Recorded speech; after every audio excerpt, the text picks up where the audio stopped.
Hello guys, my mom is getting the waffle. So I'm gonna flip the camera. It's gonna get an overflow. Please, please, no. Oh no, there's an overflow. Oh no, there's an overflow. Look at that. Overflow, overflow. Oh no. I switched up my tone. Indiano. Guys, we're gonna do the next step. I'm gonna get the ice cream. I'm gonna skip it. When I get it, I'm gonna start the video again. Guys, we got this. And we got the ice cream over here. This is actually vanilla flavor, not, I don't know what, cookies and cream, not some cream flavors, just vanilla. It's a homemade ice cream. Homemade ice cream. This is that in my face. That's okay. Oh no, where's the ice?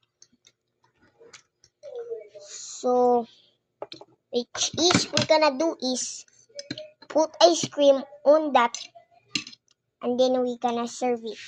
So wait, I'm gonna flip. I got video. So the next step is we get the one waffle, and it's not hot.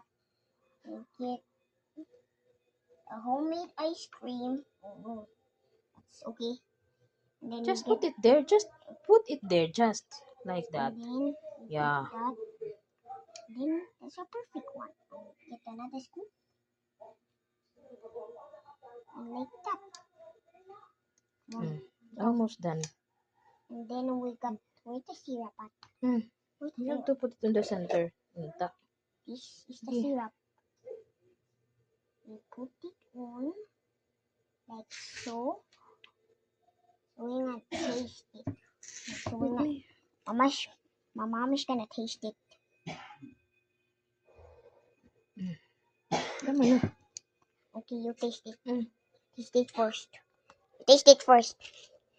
Dito ka man ang book niya nag-ano to. May messy ka man. I'm a miss. Nag-ano to.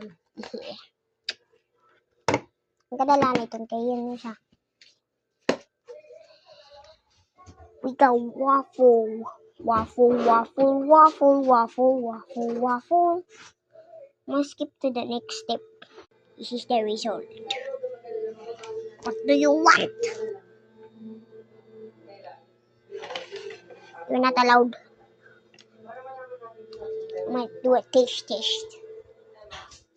Make it spoon. 10 out of 10. That's good. And let me try. Let me try. It's good.